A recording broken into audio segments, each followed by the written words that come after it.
Et donc Biarritz. Alors, Avant Biarritz. avant Biarritz, 2 colloques. Vilnius et la Corée. À Vilnius, je sais pas, j'ai raconté ça, je tombe sur 2 responsables de la Z-Machine. Entre-temps, bon, j'ai raconté, bon, vous voyez que la Z-Machine avait augmenté en intensité, on est passé de 18 millions à 26 millions d'ampères. Les températures qu'on pouvait espérer atteindre avec ça, c'était 7 milliards de degrés, 7-8 milliards de degrés. Je questionne les Américains qui battent en retraite complètement en me disant « Ah, il s'est complètement trompé ». Et là, franchement, on peut le dire, ce que me dit Madsen, c'est, vous comprenez, on n'a pas publié ça par égard pour ce pauvre vieux Heinz. Moi, j'étais furibard, parce que je disais, espèce de connard, tu lui arrives pas à la semelle de chaussure, quoi, ce type, hein, franchement. Bon, hein, voilà un type qui a 74 ans, on le traite comme un vieux gâteux, c'est pas du tout ça. Hein. Bon, alors ensuite, quand je suis arrivé au colloque de Jeju en Corée, là, il y avait un type qui devait parler, alors c'est assez marrant, je crois que je sais pas si je l'ai dit, mais avec Doré, on devait parler dans une session très banalisée, puisqu'on a fait des expériences avec des courants de rien du tout, quoi. Et Doré me dit, ils nous ont mis dans la session des Z-Machines, c'est-à-dire qu'on était exactement comme des moustiques au milieu des éléphants, parce que dans ces Z-Machines, si vous n'avez pas des millions d'ampères, vous ne faites pas partie du club, quoi. Donc on pouvait se demander, en fait, les organisateurs m'avaient mis là-dedans en disant, lui, il va oser poser aux Américains les questions que nous, on n'osera pas poser, il va leur rentrer dans le chou carrément. Donc l'Américain en question, c'était Zidgar, et effectivement, moi je parlais, et lui était juste après, en fin de matinée. Et ma foi, il s'est fait porter pâle. C'est-à-dire qu'il n'est pas venu. Un certain Oliver a dit qu'il n'était pas venu parce que son père était très malade. Et on est allé voir au secrétariat, il n'avait pas retenu sa chambre ni rien. Un mois avant, il savait que son père tomberait très malade. Bon voilà, c'est pas mal. Et Oliver m'a attaqué au corps carrément en disant Jean-Pierre, il faut arrêter de dire des conneries, Heinz s'est trompé, ça arrive. Je dis, mais vous avez publié quelque chose là-dessus. Oui, on a publié quelque chose en 2011. Et à chaque fois, il s'en prenait. C'est pas que c'est mon copain, c'est que c'est un bon scientifique. Qu'est-ce que c'est que ce branleur américain qui me fait chier, quoi, hein? Bon. Donc, arrive Biarritz, Heinz m'écrit, il y a un colloque sur les Z-Machines internationales à Biarritz. Est-ce que tu y vas? Moi, je dis, écoute, si tu y vas, j'y vais aussi. Donc, Heinz s'inscrit pour ce colloque, et il devait parler le premier jour à 8h30, lundi 6 juin. Moi, j'arrive, et je me dis, bon, bah, c'est quand même, quand on voit la liste des participants, c'est pas des troisièmes couteaux. Hein. Il y a Smirnov, qui est le numéro 1 russe, il y avait du beau monde, quoi. Bon. Et le truc marrant, c'est que ça avait lieu à Biarritz, l'organisation française était au-dessous de tout. En particulier, il y a une chose qui s'est passée, que je n'ai jamais vue, je vous ai qu'un colloque, il n'y a eu aucun accueil. Ils sont tellement peu représentatifs, ces pauvres Français, que quand les types sont arrivés, il n'y a pas eu quelqu'un pour dire je suis heureux d'accueillir. Ça se passe toujours comme ça. Non, il n'y a rien eu. Il y a eu une espèce de réception avec des petits fours. Tout a été comme ça, il n'y a personne. Et alors, au moment... Comment il s'appelait? Il s'appelait Calami, un type qui a 32 ans. Il est monté sur l'estrade, il a dit voilà, les micros marchent comme ça, il y a un bouton rouge et un bouton bleu, bon colloque. Hein, c'est tout. Ah non, mais vraiment, c'est... Alors, Heinz fait son exposé. D'abord, je l'ai vu le dimanche, la veille. On s'est retrouvés. Je lui ai dit, est-ce que tu vas confirmer ce que tu as dit en 2006? Et il avait fait un autre papier en 2007. Il me dit, comment? Pas de problème. Je dis, oui, mais enfin, il y a une chose, c'est que si on prend l'équation de Bennett, en passant de 18 millions d'ampères à 26, les Américains auraient dû tangenter 7-8 milliards de degrés. Il m'a répondu texto, je pense qu'ils l'ont fait, mais ils ne te le diront jamais parce que c'est secret défense. Alors, le lendemain, il y a la conférence, et on avait demandé aux Français si on pourrait filmer. Ils ont dit non. Filmer un colloque scientifique, quelle indécence, quoi. Bon.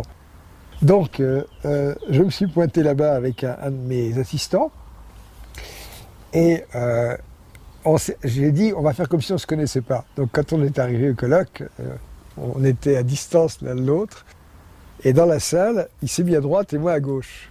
Ce qui fait que moi, j'étais surveillé par les Français et lui, il a pu tout filmer avec une caméra qui ressemblait à un téléphone portable. Donc, on a la vidéo Moi, en plus, j'avais un MP3, j'ai pu prendre le son à côté de Heinz. On a tout ce qu'il faut. On a la preuve.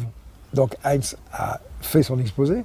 En plus, il a publié dans une grande revue de physique des plasmas à papier, donc en 2011.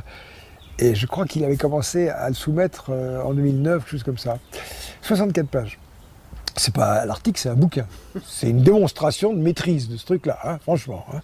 Donc boum, c'est pas le vieux gaga qui radote, quoi. Hein, bon. Il réexplique tout son bazar, c'est parfaitement clair. Personne ne moufte. Question à poser, moi je dis à Heinz, est-ce que vous confirmez que ceci... Oui, oui, il confirme. Alors je lui ai reposé la question sur les milliards de degrés, mais là, il ne peut pas répondre. Je pense qu'il m'a répondu que c'était théoriquement possible, quoi. Bon, théoriquement possible. En sortant de là, on se dit, bon, bah, on a réussi la mission, quoi. On a mis ça en boîte, hein, et puis personne n'a moufté. J'ai dit, qu'est-ce que je pourrais faire d'autre? Et j'ai mis Smirnov, le russe, et je lui tombe dessus, au coffee break. Je lui mets sous le nez le papier de Heinz, comme ça, en disant, ce papier de 2006, là, vous avez vu, il y a plus de 2 milliards de degrés. Il vient de confirmer. Qu'est-ce que vous en pensez? Smirnov me regarde avec un regard de serpent à sonnette et il me répond, je vais vous faire une réponse politiquement correcte. Qu'est-ce que c'est que ce bordel, hein? Je vais vous donner une réponse politiquement correcte.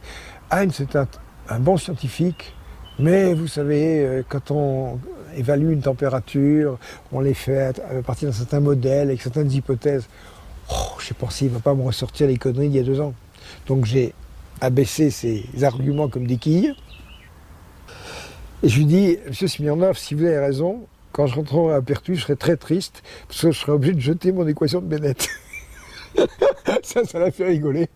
Ça voulait dire, bon, ben, j'ai essayé de l'embobiner, ça n'a pas marché. Alors après, j'ai fait un coup fumant. Les Russes sont les maîtres en MHD, hein, complètement. Depuis les années 50, ils dominent complètement la planète, quoi. Hein. Malgré la chute du communisme. Ah, malgré la chute du communisme, mais avec des trucs extraordinaires. Je vous expliquerai pourquoi tout à l'heure. Ça commence avec Sakharov. Sakharov avait fait 100 millions d'ampères en 54, hein, avec des explosifs. Carrément. Bon. Ils sont astucieux comme c'est pas possible. C'est des moujiks astucieux, quoi. Bon. Et alors, pour ce qui est de ces trucs de MHD, le fait que les Américains occupent la première place avec leurs Z-machines, c'est quand même un peu vexant. Alors là, je l'ai pu piquer les fesses complètement. Je lui ai dit, écoutez, quand j'étais en Corée, là, j'ai discuté avec votre collègue Grabowski et il nous a présenté les résultats de votre machine en Gara 5. J'ai vu des photos. C'est un gros tas de rouille, hein, avec vos 5 millions d'ampères, vous faites vraiment piètre figure devant les Américains. Oui, aïe, aïe. Là, il s'est cabré, il m'a dit, nous sommes en train de finir de construire une machine de 50 millions d'ampères, le double des Amerloc. J'ai écrit à Heinz ça la semaine dernière, il n'était pas au courant. Donc l'autre, il a lâché le morceau comme ça. Alors on savait que les Russes étaient en train de construire quelque chose, mais 50 millions d'ampères, c'était pas mal. Alors deuxième information, alors il y a un truc qui est très amusant, c'est que quand on va dans un colloque comme ça, on a un petit carton accroché autour du cou, plastifié, avec un lacet. Puis quand on parle, les gens regardent votre nom, votre labo, etc. Bon. Moi, j'ai pas de laboratoire présentable, quoi. Et à ce moment-là, ce qu'on fait, c'est qu'on retourne le carton, on le met dans la chemise. Ce qui donne l'impression du type qui a mis le carton d'abord et la chemise ensuite. Personne ne vous dit, vous savez, votre carton est coincé. Donc déjà, ça donne un certain anonymat. Ensuite, il y a une façon de naviguer qui est vraiment assez rigolote. C'est drôle, parce qu'il faut le présenter, quoi. J'aurais fait un bon espion, disons. Les gens disent, qu'est-ce que vous faites dans la vie? Oh, ben, vous savez, je suis à la retraite et je vais dans le colloque scientifique pour garder le contact avec le milieu scientifique. Hein. Alors, le type dit, mais vous allez dans des colloques à l'étranger, comme au Corée, et tout ça coûte de l'argent. C'est vrai que l'inscription au colloque, ça coûte des sous, quoi. Le mois de colloque, c'est 1500 € à sortir, quoi. Oh, je dis, vous savez, c'est pas plus cher que l'inscription dans un club de golf. Donc, un type qu'on identifie comme un universitaire un peu fondu, qui va dans les colloques pour s'amuser, on s'en méfie pas, quoi. Donc les gens parlent. Et souvent, dans ces colloques, les personnes des Pays-Bas racontent, du pays A racontent ce qui se passe dans le pays B et vice-versa. Et à ce moment-là, il y avait un type de Livermore, et il m'a expliqué que les Russes disait qu'ils étaient en train de construire une machine qui fonctionnait avec des explosifs. Et les Russes avaient donné comme explication que ça coûtait moins cher que les condensateurs, enfin tout le système américain. En fait, c'est pas vrai, parce que une machine à explosifs, elle est détruite à chaque essai. Ben oui, c'est pas très compliqué, hein. Enfin, pas très compliqué. Ces générateurs à explosion, c'est jamais que de l'explosif. Seulement, pour faire 50 millions d'ampères, il faut 150 kilos d'explosif. C'est grand comme ça. Donc c'est une bombe. Alors, après, il y a eu un deuxième round. Quand je suis rentré à Pertuis, j'ai pris l'avion Biarritz-Paris, et puis après j'ai pris Paris-Marseille. Et dans l'avion Biarritz-Paris, j'étais avec Smirnov. Je me suis assis à côté de lui, et si l'hôtesse lui avait proposé un parachute, il aurait sauté. Parce que quand on cuisine quelqu'un comme ça, on ne lui demande pas comment ça marche. On lui pose des questions, il doit répondre par oui ou par non, quoi. Alors, la machine russe, 150 nanosecondes de temps de montée, donc c'est très bref et tout ça. J'ai essayé d'en savoir plus sur le système de compression. Et alors là, quand on est arrivé à Paris, il avait 2 heures de battement avant son vol pour Saint-Pétersbourg, et moi aussi. J'ai essayé de l'inviter à déjeuner. Il m'a collé sa main dans le nombril en disant « J'étais ravi de vous connaître, au revoir ». Il a foutu que... Non, parce que... Mais c'est vrai que, c'est ce que j'ai dit à Heinz, ce colloque, c'est de la foutaise. C'est des sujets qui sont hautement classifiés. On est en plein dans la technologie militaire. Qu'est-ce que ça ressemble à un colloque de physique fondamentale? C'est pas du tout ça. Et vous racontiez aussi que Sakharov avait mené ce genre de recherche dans les années 60, là. 50 Sakharov, bon ben là, il y a un livre qui est sorti en 83, c'est Les œuvres scientifiques de Sakharov. Hein, c'est un ouvrage de collection, on le trouve plus facilement. C'est là que d'ailleurs que j'ai appris tout ce qu'il avait fait en cosmologie. C'est curieux, qu'est-ce qu'il foutait en cosmologie? Sakharov a été affecté, parce que dans la Russie stalinienne, on ne choisissait pas son domaine de recherche, hein, on était sous ordre, hein, comme les soldats de la science. Donc Sakharov, brillant, est affecté à l'Institut Kourtchatov. Qui est M. Kourtchatov? C'est le constructeur de la première bombe atomique. La bomba, c'est Kourtchatov. Et les Américains ont fait leur bombe atomique et les Russes aussi. Après, l'étape suivante, c'était la bombache. Et la bombache, les Américains ont commencé par viser une arme thermonucléaire cryogénique, de deutérium-tritium, donc pas du tout le truc qu'on peut mettre dans une bombe, quoi, hein. Et Sakharov, lui, a tout de suite visé la bombe sèche à l'hydrure de lithium, une bombe LIH, lithium plus hydrogène. Et ensuite, la bombache avait un secret. Le gars qui avait trouvé ça aux États-Unis, c'était Ulam, je crois. C'est le montage de Teller-Ulam. Disons que le truc, c'est d'arriver à focaliser des rayons X pour arriver à chauffer le mélange de fusion pour pouvoir faire exploser une bombe. Et dans les premières expériences qui s'appelaient greenhouse, c'est-à-dire la serre, ça ne fonctionnait pas très bien, on n'avait pas un rendement extraordinaire. Puis tout d'un coup, un type a une idée. Quand vous prenez un ellipsoïde, il a 2 foyers. Et quand vous avez un rayonnement qui est émis au premier foyer, il converge vers le second. Hein, c'est un théorème de géométrie. D'ailleurs, les gens dans les musées savent faire ça. Ils prennent 2 miroirs qui sont en fait des morceaux d'un ellipsoïde. Et en faisant exploser une charge de poudre à un endroit, ils enflamment l'autre 10 mètres plus loin, quoi, parce que ça se refocalise dessus. Donc à ce moment-là, on a un ellipsoïde, qui n'est pas très grand, qui est grand comme ça, et puis on a une bomba qui est de la taille d'une balle de golf, et à l'autre foyer, vous avez le bout du nez du pain d'hydrure de lithium. Et ce montage-là arrive à être miniaturisé, et il l'était déjà il y a au moins 30 ans, puisqu'on arrivait à mettre ça dans les obusiers de 88. C'est-à-dire que là, vous voyez, 88, ça fait ce diamètre-là. Donc ça veut dire que le système de l'ellipsoïde, c'est grand comme ça, avec la bombe atomique qui fait ça, l'explosif autour. À ce moment-là, ça se comprime, la sphère de plutonium est écrasée, elle émet des rayons X, ça se réfléchit sur la coque en métal lourd et ça focalise de l'autre côté. Alors les Américains avaient trouvé ce système-là, les Russes aussi. Et le découvreur de ça, c'est Sakharov. Donc Sakharov a travaillé sur des armements et puis il a inventé la MHD, carrément, dans les années 50. Et là, bon, bah, il y a des tas de schémas là-dedans, mais on trouve ça dans mon site. J'ai été chercher des photos là-dedans. C'est fabuleux ce qu'il a imaginé. Il a inventé les générateurs à compression de flux. Bon, je ne vais pas rentrer dans ce détail-là, je crois que bon, vous voyez, 100 millions d'ampères en 1954, quoi. Puis ensuite, il a fait un canon à plasma qui crachait des... Vous savez, quand vous pouvez faire des ronds de fumée, comme ça, ah, bon. On peut même faire ça en plus rapide avec une boîte, avec un petit trou rond, et quand on tape derrière, bzzt, on a le rond qui part, quoi, du vortex. Là, vous pouvez faire ça avec un plasma. Et Sakharov avait fait un truc qui partait à 50 km/s. Bon, ça c'était déjà la guerre des étoiles, quoi. Et de ce côté-là, les Russes démarraient très fort. Ça nous ramène à 30 ans en arrière, ces trucs-là, cette idée comme quoi on pouvait faire des armes anti-satellites de ce genre-là, ça avait beaucoup inquiété les Américains.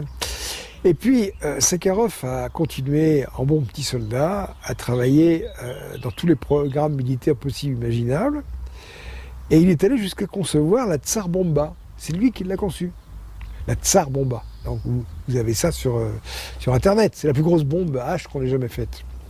La Tsar Bomba, c'est un truc qui fait, moi je dirais, ça fait presque 10 mètres de long, 8 mètres de long. Vous vous rappelez ces bombardiers à hélice, à turbopropulseur qu'on appelait les Beer, avec les ailes en flèche, qui volaient d'ailleurs à très haute altitude, hein, bombardiers russes, qui avaient une très grande capacité d'emport, et sous ces bombardiers-là, on pouvait mettre ces bombes qui pesaient un poids phénoménal. Ça faisait 3 mètres de diamètre, quoi, une bombe comme ça. Et c'était une bombe FFF, c'est-à-dire fission, fusion, fission. Fission, parce que le premier étage, c'est une bomba. Fusion, parce que ça déclenche l'explosion d'un mélange de fusion. Et fission, parce que les neutrons émis par la fusion bombardent une écorce en uranium-238 qui se transforme en plutonium et c'est rebelote. Donc avec ça, avec l'ensemble, les Russes pouvaient atteindre une puissance de 100 mégatonnes. 100 mégatonnes. Ce qui représente. C'est totalement monstrueux. Ouais. Bah écoutez, je sais pas, mais... Hiroshima, non, Hiroshima c'est 12 000 tonnes de TNT. C'est un dixième de mégatonne. Alors, un dixième de mégatonne, déjà, une mégatonne c'est 10 fois Hiroshima, 1000 Hiroshima. Voilà, c'est 1000 fois Hiroshima. C'est pas mal, hein. Bon. Alors, dans l'essai, ils ont remplacé l'écorce extérieure en uranium-238 par du plomb. Ce qui fait que la puissance a été limitée à 60 mégatonnes. Mais vous avez des films de cette explosion, vous avez vu ce que ça donne. Ah, vous avez une boule de feu qui monte jusqu'à 200 km d'altitude. Enfin, c'est vraiment une fin du monde pas possible. Et suite à ça, Sakharov a écrit des mémoires que j'ai lus dans le temps, je ne sais plus si c'est encore trouvable. Et il explique qu'à cette époque-là, il a calculé le nombre de cancers que ça allait créer, quoi. C'est effrayant, quoi. Et il prétend ça. Moi, j'ai une autre version de l'histoire, mais du genre, je veux bien créer des armes, mais détruire l'humanité, non. Il y a un moment, il faut s'arrêter, quoi. Hein, parce que... Et en plus, il travaillait dans une installation secrète qui portait un nom de code qui s'appelait l'installation. Et après l'explosion de cette bombe, Sakharov s'est aperçu, ce qu'il ignorait, que toutes ses recherches à lui étaient doublées par un deuxième centre militaire, qui lui était chargé carrément presque de les produire en série, quoi. Alors, je veux dire que cette Tsar Bomba, s'il avait fallu en sortir à la douzaine, c'est pas possible, ça n'aurait plus de sens, quoi. L'humanité aurait disparu.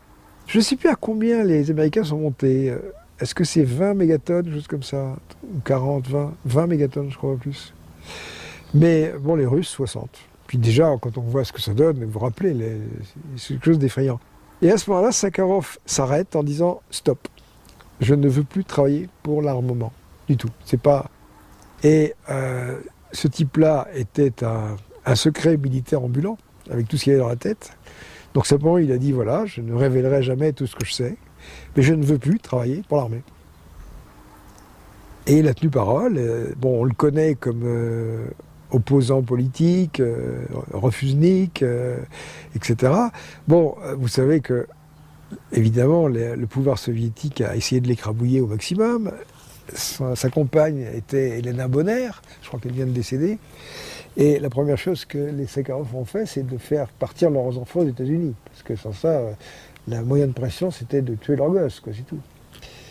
Mais Elena Bonner était forgée dans le même métal que Sakharov, donc l'attaquer elle ou lui, ça servait à rien, quoi. Et je crois qu'on connaît un petit peu toutes les... Comment dire, tout ce qu'on a pu faire. Bon, évidemment, on lui a supprimé sa datcha, supprimé ceci, il s'en foutait éperdument. Et puis, on l'a collé dans un hôpital psychiatrique. Je ne m'en rappelle plus dans quelle ville. Enfin, ouais, oui, bien sûr. Le tout, c'était de le faire craquer. Mais ce bonhomme, il était incraquable. Il suffisait qu'il ait un papier, un crayon, il se démerdait. Donc, après avoir abandonné l'industrie de l'armement, il s'est converti en cosmologie. Tiens donc. Mais vous l'avez rencontré ou pas? J'ai voulu le rencontrer. Il était à Gorky. Et je suis monté à Moscou. Et dans l'espoir de rencontrer Sakharov. Bon, ma visite à Moscou, à chaque fois, c'est encore des histoires abracadabrantes, peu importe. Et là, il y a un truc marrant, c'est que Sakharov n'était pas là. Mais il y a un de ses élèves qui est venu me voir à l'Hôtel National, qui m'a dit « Ah, c'est dommage, ce que vous dites est intéressant, ça aurait beaucoup intéressé Sakharov. » Et cet élève, c'est Lindé, l'homme de l'inflation, qui n'est pas une théorie à laquelle j'adhère du tout. Enfin bon, c'est drôle, j'ai rencontré Lindé, jeune chercheur à l'époque. L'inflation, c'est pas l'inflation économique. Non, c'est inflate, c'est plutôt, on l'appelait ça l'inflation, mais l'inflation, c'est le gonflement. C'est-à-dire l'idée que l'univers, ça on en parlera quand on s'occupera du DVD sur la cosmo. C'est la théorie cosmologique qui explique pourquoi l'univers est uniforme. Bon. Alors, donc j'ai essayé de rencontrer Sakharov, ça s'est pas fait, c'est dommage. Je crois vraiment que si j'avais rencontré ce bonhomme, il serait passé quelque chose. Et dans la vie de Sakharov, on lui a... Il s'intéresse à la cosmologie. Oui, mais attendez, je vais vous montrer aussi à quoi il s'intéresse. Quand il a eu le prix Nobel en 1975, il n'a pas été autorisé à se rendre à Stockholm, parce que les Russes avaient peur qu'il foute le camp à l'ouest avec tous ses secrets. Donc c'est Elena Bonner qui est venue et qui a lu son discours, qui se trouve dans son bouquin, là. Alors, ce qui est assez intéressant, c'est de lire les 20 dernières lignes de son discours. Quand on fait un discours, généralement, à la fin, on résume ce qui est le plus important. Ce discours, personne n'y fait jamais allusion. Écoutez bien. Il y a des milliers d'années, les tribus humaines souffraient de grandes privations dans leur lutte pour l'existence. Il était alors important non seulement de manier une matraque, mais de posséder la capacité de penser intelligemment, de tenir compte du savoir et de l'expérience engrangée par la tribu, et de développer des liens qui établiraient les bases d'une coopération avec d'autres tribus. Aujourd'hui, la race humaine doit affronter une épreuve analogue. Plusieurs civilisations pourraient exister dans l'espace infini, parmi lesquelles des sociétés qui pourraient être plus sages et plus performantes que la nôtre. Je soutiens l'hypothèse cosmologique selon laquelle le développement de l'univers se répète un nombre infini de fois suivant des caractéristiques essentielles. D'autres civilisations, y compris certaines plus performantes, sont inscrites un nombre infini de fois sur les pages suivantes et précédentes du livre de l'univers. Néanmoins, nous ne devrions pas minimiser nos efforts sacrés en ce monde, où comme de faibles lueurs dans l'obscurité, nous avons surgi pour un instant du néant, de l'inconscience obscure à l'existence matérielle. Nous devons respecter les exigences de la raison et créer une vie qui soit digne de nous-mêmes et des buts que nous percevons à peine. Hein ? Ça veut dire ce que ça veut dire. Alors, quelle est votre interprétation ? Eh bien, qu'on n'est pas tout seul. Mais pourquoi il écrit ça ? Parce qu'il le sait. Parce qu'il en a la preuve, c'est un scientifique. C'est pas un croyant. Comment il le sait? Ah ben, vous allez nous le dire. Alors d'abord, il y a une chose, c'est que dans ces théories de Cosmos qui sont là-dedans, hein, tout tourne autour des univers jumeaux.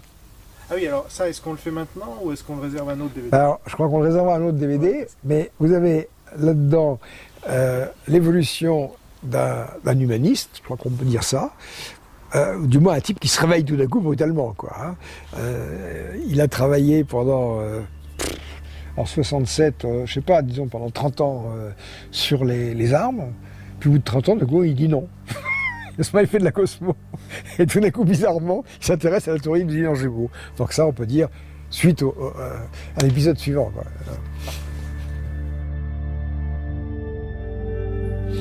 Alors Jean-Pierre Petit, nous revoilà pour une nouvelle série. Alors on va revenir quand même sur les interventions de l'armée dans votre vie et dans votre vie de chercheur, et notamment par rapport au CNES. Alors qu'est-ce que vous pouvez nous dire là-dessus? Ben, comme je vous ai dit, moi j'ai eu l'armée à travers mon chemin pendant 35 ans, quoi. Hein. C'est une véritable catastrophe.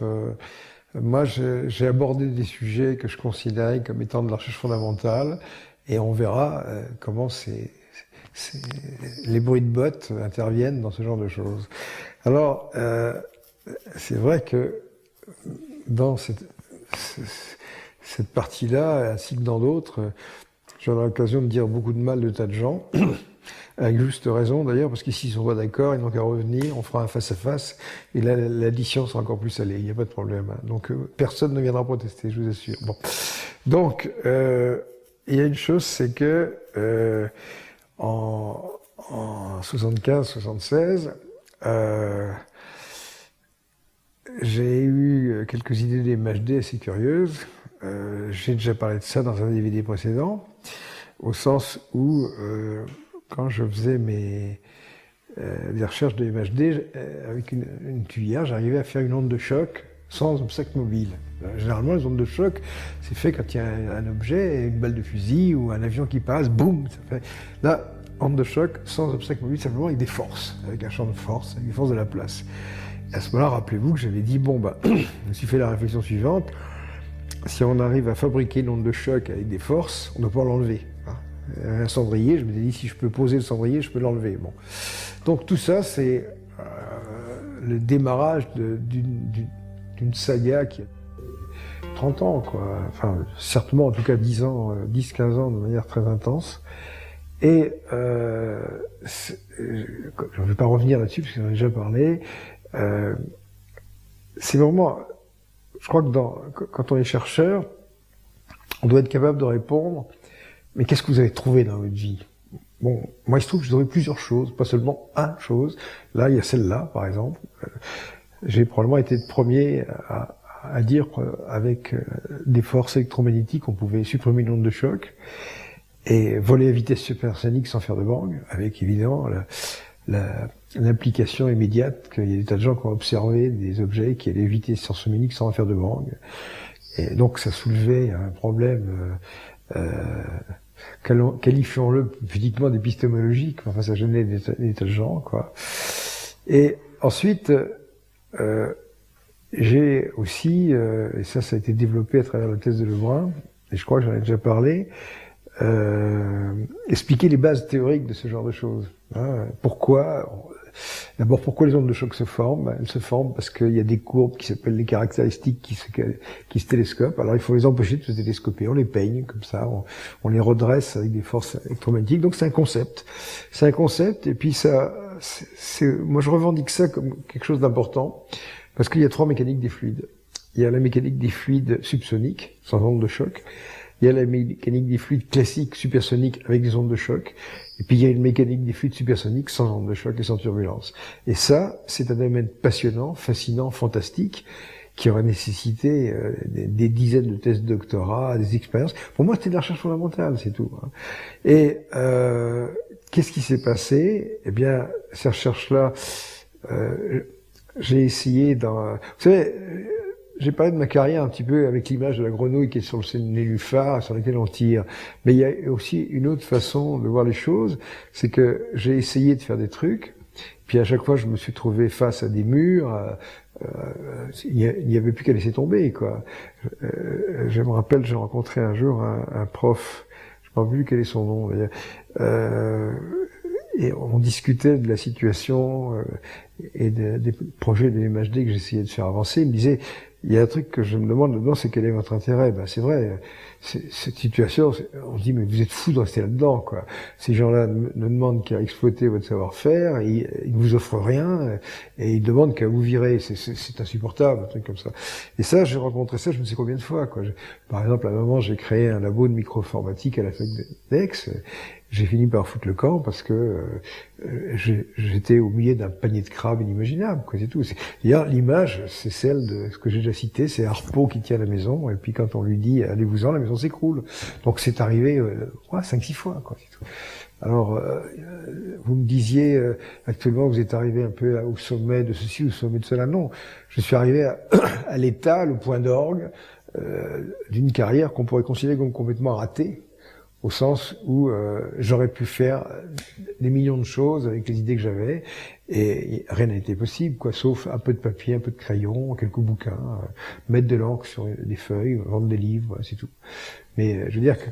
Un peu pessimiste. Mais... complètement pessimiste. Aux gens qui vous ont mis les bâtons dans les roues, vous parliez plus particulièrement du CNES, alors pourquoi? Alors le truc, c'est que lorsque j'ai eu ces idées-là, c'était évidemment lié au phénomène OVNI, quoi. Il faut l'appeler par son nom, quoi.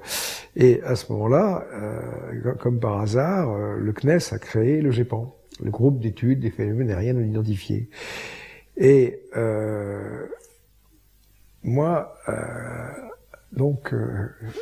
dès le départ dans ces recherches, j'ai été victime d'un accident de travail, je me suis retrouvé à l'hôpital. Et j'ai mis beaucoup de temps à émerger, à me sortir de tout ça. J'ai beaucoup souffert. J'ai eu une pension d'invalidité qui doit être de 50 € par trimestre. C'est vraiment à pleurer, quoi. Je dirais même, je sais pas si j'ai déjà raconté, mais c'est que cette pension, je l'avais refusée, quoi. Quand j'ai reçu ça, j'ai écrit au CNRS, qui est son propre assureur. J'ai dit, écoutez, vous êtes bien gentil, mais je me suis renseigné. Dans la maison, il y a des gens qui sont père de je ne sais combien d'enfants, qui ont des accidents de travail, reversez-le ma pension, moi j'en veux pas. Et ils m'ont dit non, c'est incessible. Alors je leur ai renvoyé, on a joué au ping-pong avec ces 50 € pendant un an, puis voilà, enfin j'ai fini par me lasser parce qu'ils me disaient, vous comprenez, vous n'imaginez pas les ennuis que vous faites quand vous nous renvoyez. Parce que si j'envoie 50 € au CNRS, c'est la catastrophe, toute leur comptabilité est par terre, ça leur coûte 4 fois le prix, etc. Et alors j'ai fini par laisser pisser, toucher cette pension. Et il y a une chose quand même qui est amusante à raconter, c'est que quand je suis parti à la retraite, je sais plus il y a combien de temps, 4-5 ans, je sais pas, ou plus, j'ai reçu une belle lettre me disant, voilà, maintenant que vous êtes parti à la retraite, si vous voulez continuer à toucher votre pension, il vous faut signer cette déclaration sur l'honneur de non-décès.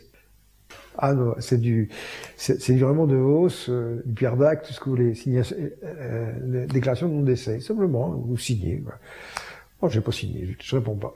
Donc je reçois une nouvelle lettre disant attention, on vous a envoyé une lettre et il faut signer la déclaration de non-décès, sinon votre pension de 50 € par trimestre, elle va être supprimée. Je réponds pas, une deuxième. En troisième lettre. Puis finalement, j'ai reçu une lettre recommandée avec accusé de réception. Alors là, j'ai pas fait attention, j'ai signé l'accusé de réception. Mais la pension s'est arrêtée. Donc depuis tout ce temps-là, j'ai quand même la satisfaction morale de ne plus toucher cette pension d'invalidité. Comme ça, on fout la paix. Et en fait, on me considère comme mort, parce que je n'ai pas signé de déclaration de mon décès.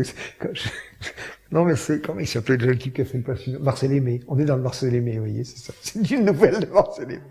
Donc, pour le CNRS, je suis mort, puisque je n'ai pas voulu signer une déclaration de mon décès, voilà. Enfin bon, ça c'est... Alors, le GEPAN a été créé pour... Alors, le GEPAN, j'étais à l'hôpital, et à ce moment-là, Gilbert Payan, polytechnicien, est venu me voir, costume 3 pièces, sachant déjeuner, très bon chic, bon genre. Et en fait, très peu de temps après, le GEPAN a été créé, dont le premier responsable était Claude Poher, qui était directeur de département au CNES, du département fusée-sonde. Et c'était le neveu d'Alain Poher, qui était le président du Sénat. Ça a aidé beaucoup mon carrière. Et avant, je veux dire, quand je suis sorti de l'hôpital, Poher est venu me voir Et à l'époque, je traînais la patte, j'avais des béquilles et tout ça. Et lui, il avait un manteau bleu marine, un attaché 15 en cuir avec ses chiffres dessus. Et il me dit que le CNES s'apprête à lancer un vaste programme de recherche dans lequel je suis une petite partie. Et il me montre un truc de 20 pages que je lis. Et il expliquait comment marchaient les soucoupes volantes.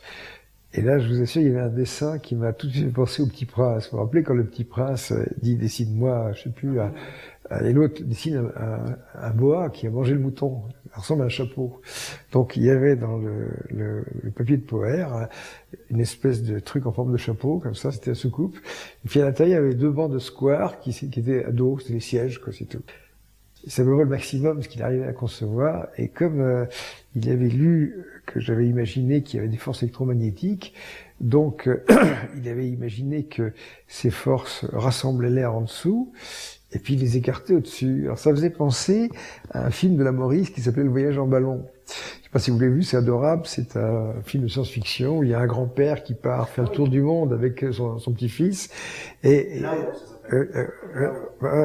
Voyage en ballon. Alors il a trouvé le moyen de prendre l'air et de séparer l'air déprimé de l'air surprimé. Et alors il a 2 tuyaux et d'un côté il envoie l'air déprimé et l'air surprimé et ça lui permet de se propulser comme ça. Et là, cette soucoupe de Poher me faisait irrémédiablement penser au Voyage en ballon. Au sens où il avait écrit que comme les forces électromagnétiques tassent l'air en dessous et l'écartent au-dessus, alors évidemment, comme c'est sûr, il y a une surpression, l'air a tendance à faire le tour. C'est pour ça que c'est une forme de soucoupe, quoi, pour empêcher que ça passe. Et alors il avait mis Monsieur Petit a calculé le diamètre optimum D égale. Et moi je devais mettre le chiffre. Je vois ça, je dis mon Dieu, je mets infini.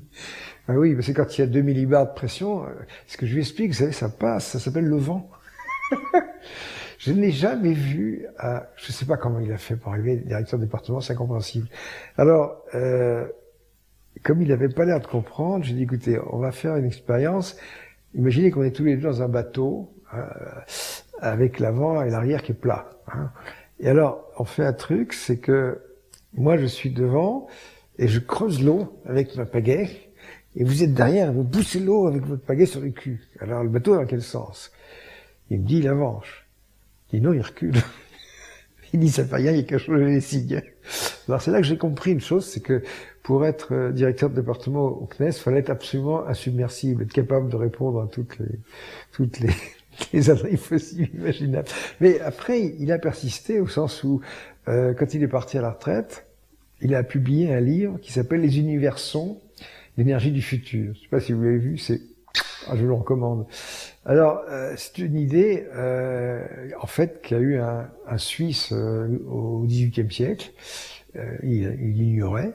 C'est assez marrant d'ailleurs parce que Poher suppose que le monde est plein de petites bestioles qu'il appelle des universons qui vont à toute vitesse comme ça.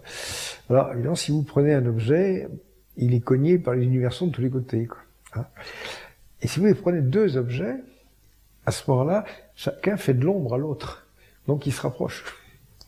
Et quand vous faites le calcul des forces qui s'exercent liées à ces petits cognements d'universons, vous avez une force en 1 sur R2, donc la loi de Newton. Donc, c'est là que vient la loi de Newton. Et en avant, il part là-dedans.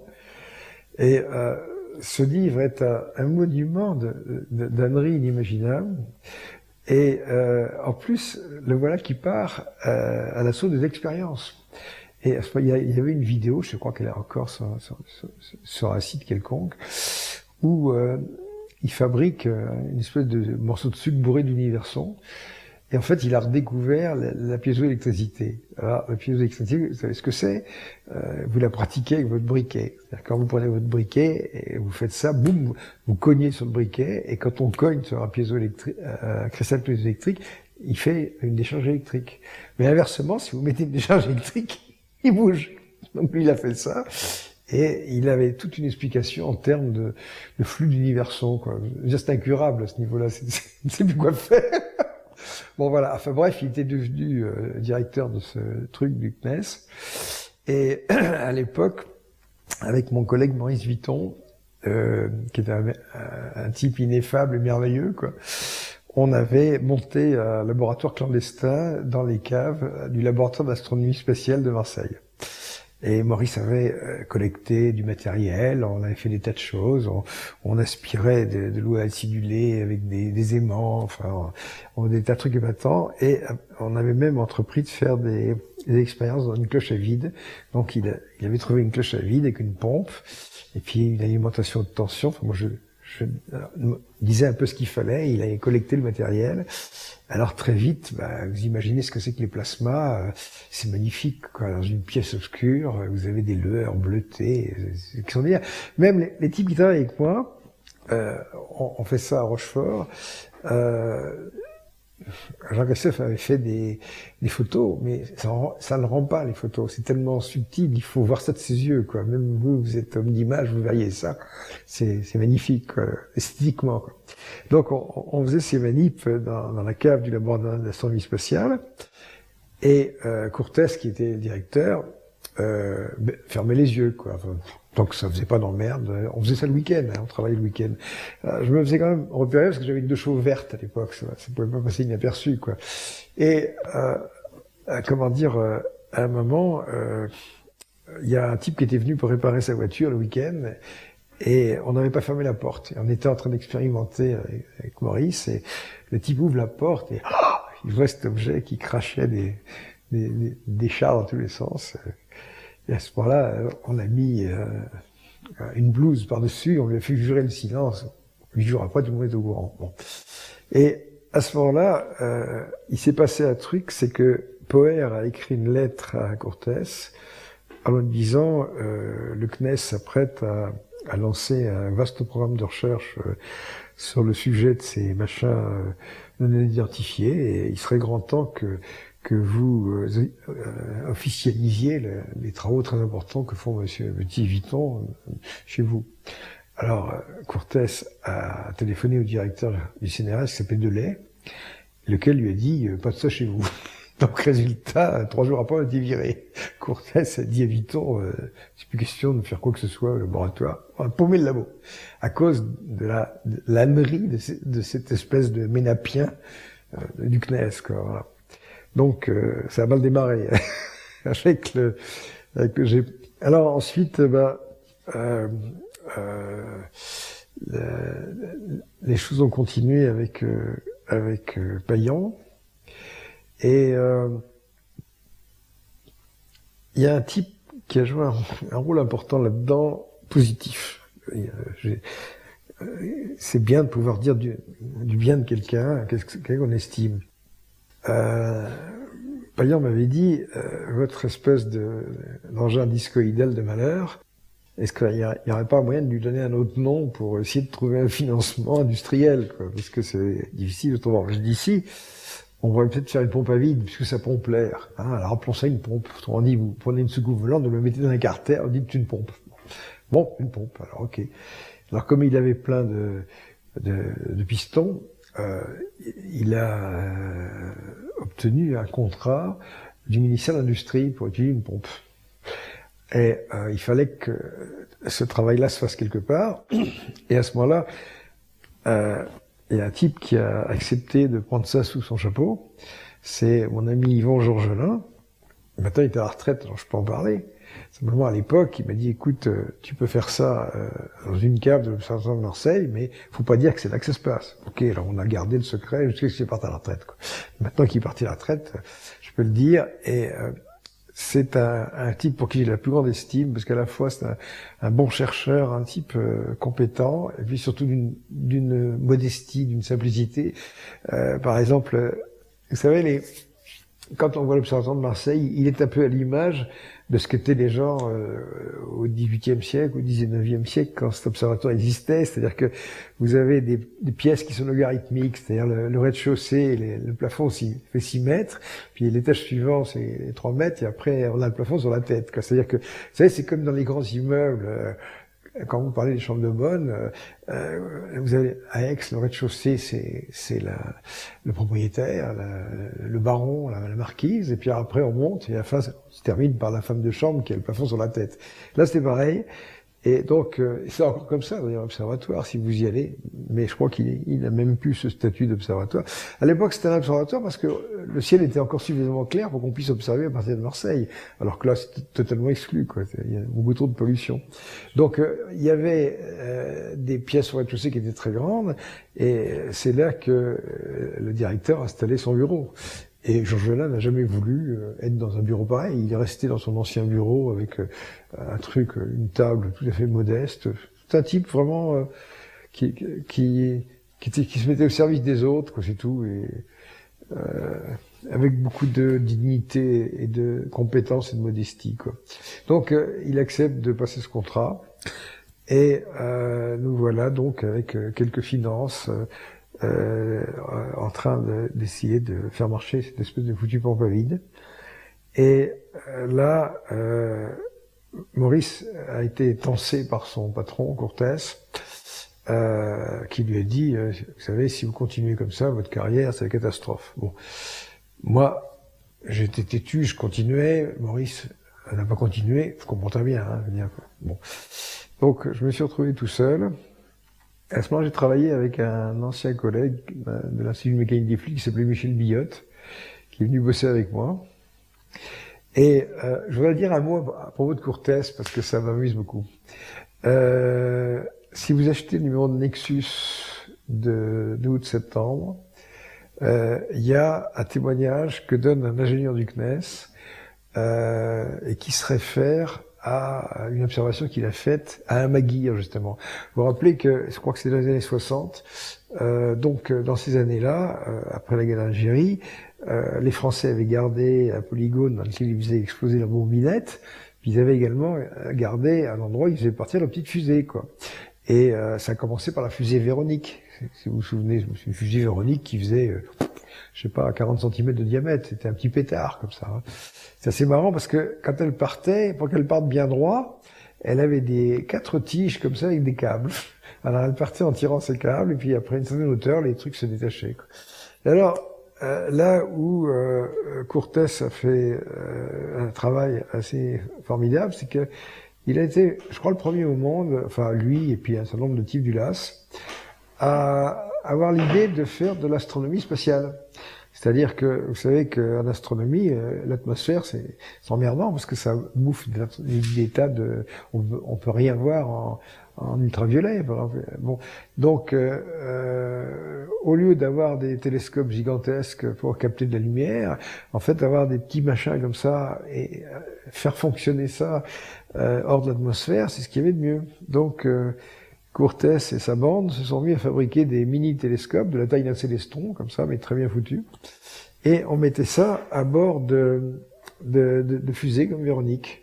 Alors on tirait la fusée, puis ces fusées-là, elles arrivaient quand même à monter, je sais pas, à 100 km d'altitude, quoi, à sortir de l'atmosphère terrestre. L'atmosphère terrestre, ça fait 80 km d'épaisseur.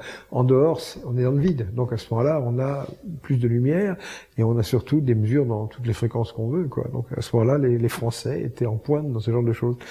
Et ils l'ont été au point que quand il y a eu Skylab, hein, vous avez entendu parler de Skylab, qui était le deuxième étage de la fusée Saturne, qu'on avait réaménagé pour faire un laboratoire spatial, quoi. Skylab, laboratoire d'espace. Eh bien, les Américains se sont dit, tiens, ce serait pas mal de mettre un télescope. Et à ce moment-là, oui, mais quel télescope? Ah ben, les Français savent faire. Et à ce moment-là, ce sont les Français, c'est l'équipe de Courtès qui a été chargée de faire le télescope spatial de Skylab. Encore, c'est amusant, c'est plein de petites digressions, mais comme les gens qui regardent ce DVD ne connaissent pas tout ça, parce que on n'est pas de la même génération, peut-être, c'est intéressant de rappeler ça, c'est que Skylab, pour les gens qui se rappellent de ça, c'est quand même un gros bidon qui faisait je sais pas combien, 6 mètres de diamètre et je sais pas combien de longueur, et puis il y avait des panneaux solaires, dont un d'ailleurs n'avait pas voulu s'ouvrir, etc. Et on a envoyé Skylab, et on pensait qu'on allait laisser ce laboratoire dans l'espace pendant 3 ans, 4 ans, 5 ans. Et en fait, il s'est passé un truc, il s'est cassé la gueule. Et pourquoi il s'est cassé la gueule? Mais parce que c'est une chose qu'on savait pas à l'époque, c'est que l'atmosphère terrestre, comme je disais, elle fait 80 km d'altitude. En haut, c'est assez raréfié. Puis de temps en temps, il y a des éruptions solaires. Et quand il y a une éruption solaire, bouf, l'atmosphère se met à bouillir. Ce qui fait que c'est comme une couche gazeuse, mais de temps en temps, ça monte. Et en Skylab passait dans ces barbules, hein, c'est comme ça qu'on va appeler ça, les voile appelait ça des barbules. Les barbules, c'est vers le bas, là c'est des barbules vers le haut. Et Skylab passait dans les barbules, ça le freinait. Et au bout d'un certain temps, il s'est avéré qu'il allait se casser la figure. Donc, on n'avait pas prévu de moteur d'appoint pour le maintenir en orbite. Et cette merveille technologique, il s'est cassé la figure. Dans Skylab, il y avait des tas de choses très sympathiques. Il y avait une douche à bord quand même. Parmi, il y avait une bicyclette, il y avait plein de choses. On a fait des tas d'expériences dans Skylab. On avait un aquarium pour voir dans quel sens le poisson se mettrait, quoi. C'est une araignée qui tissait sa toile. Enfin, bon, alors, Curtis avait fait les télescopes de Skylab.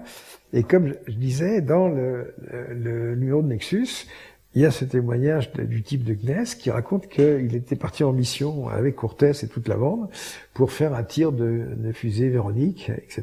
Et puis, à ce moment-là, ils ont fait une observation d'OVNI, comme ça, enfin, le truc, une espèce de gros ballon éclairé de l'intérieur, quoi. Et il raconte cette histoire et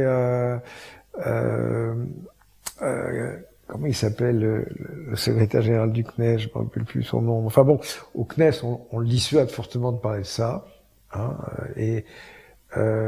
c'était le type qui était responsable du GEPAN dans les coulisses, je ne me rappelle plus comment il s'appelait, et qui lui dit, vous savez, ne parlez pas de ça, c'est pas la peine, quoi. Bon, qu'il en parle pas.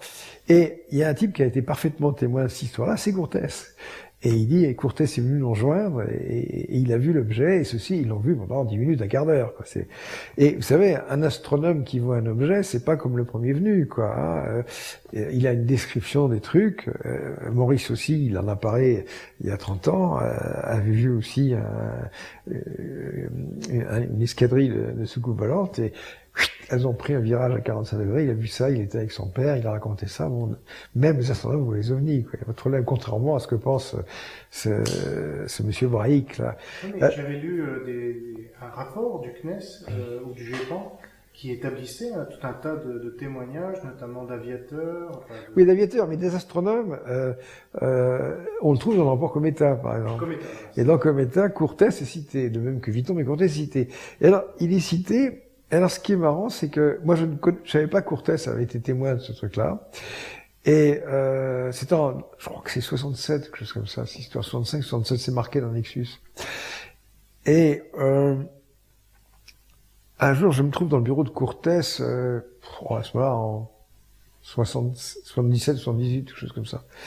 Et on discute, et il me dit... oui, il y a quelques années, j'étais dans le jardin de mon père, dans la banlieue de Marseille, et puis on a vu passer un grand cylindre avec des hublots. Il me raconte ça, je regarde avec des yeux ronds, puis il me dit, et vous savez, en soupirant que ça, et vous savez, c'est extraordinaire. Et j'aurais dû lui dire, et alors, qu'est-ce que vous avez foutu, nom de Dieu? Vous voyez, vous êtes astronome, en plein milieu de journée à Marseille, un ciel dégagé, vous voulez passer un cylindre avec des hublots. Et puis, mais ça voulait dire, mais vous comprenez, j'ai prévu d'avoir la Légion d'honneur, de rentrer à l'Académie des sciences, etc. Il a tout fait, il avait un plan de carrière, et si jamais il racontait ça, c'était foutu, quoi. C'est ça qui est merveilleux, quoi. Donc, non seulement Curtis a donc été poursuivi par les ovnis, il avait déjà vu un venir, et là ça commençait. Et je me rappelle que en 2000, je le rencontre un jour à un colloque à Marseille, et là, on était dans une espèce de cour intérieure, un peu à l'écart de tout le monde, et j'ai dit, Georges, maintenant qu'on est un peu seuls tous les deux, vous pourriez pas me parler un petit peu de votre observation du cylindre avec les hublots? Je ne vois vraiment pas de quoi vous parler. Amnésie totale. Mais pourtant, il avait les Légion d'honneur, avec Palme et tout ce qu'on veut. Il était académicien. Ça y est, quoi. Non, parce que, alors on peut se demander pourquoi quelqu'un continue à trembler jusqu'à ce qu'il meure. Mais parce que, vous n'imaginez pas, il y a une espèce d'excommunication, quoi. Donc, si on a le malheur de pencher vers l'idée que ça puisse être réel, à ce moment, c'est fini, on n'est plus reçu de nulle part, quoi. Justement, dans le rapport Cometa que vous citiez, il y a quand même énormément de témoignages que le CNES reconnaît comme étant des témoignages valables, etc. Non? Mais le CNES, c'est quoi? Le CNES, c'est qui? D'abord, il y a une chose, c'est que Cometa, il faut savoir une chose, c'est que c'est une bande d'officiers supérieurs, de généraux, qui ont fait un truc comme ça entre eux. Il y a Général Norlin, il y a je sais plus comment ils s'appellent, tous ces gens-là. Enfin, c'est quand même des brochettes de gens assez galonnés. Et ils ont fait ce rapport extraordinaire. Hein,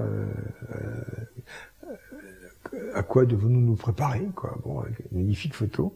Et quand on voit ce rapport, on se dit, ah oui, il y a le rapport qui a été remis en main propre au Premier ministre et au Président de la République. Enfin, et c'est vrai, on a pu vérifier que ça a vraiment été remis, quoi. Il n'y a pas eu d'écho, quoi. Et alors, vous savez, en matière juridique, il y a ce qu'on appelle les conclusions, ce qu'on appelle les pièces. Les conclusions, c'est ce que vous prétendez, puis les pièces, c'est ce qui vient à l'appui, les témoignages, les constats, trucs comme ça. Donc, quand on voit le rapport comme état, on se dit, bon, bah, ça c'est des conclusions, mais il doit y avoir des pièces derrière, des trucs solides, quoi. Non, il n'y avait rien. Ils sont partis au combat avec des fusils sans cartouches. Donc, là-dedans, ils disent ce qu'ils pensent. En fait, moi je pense que, en tout cas, comment il s'appelle, le président de la Société comme état, le général, Letty. Je crois que Letty a été témoin de l'UNI, il était pilote, ce type-là. Hein. Peut-être Norlin aussi. Enfin, je veux dire, c'est assez fréquent que ces choses-là arrivent. Ils ont mis leur nom, quand même. Oui, ils ont mis leur nom, mais ils ont fait de leur mieux.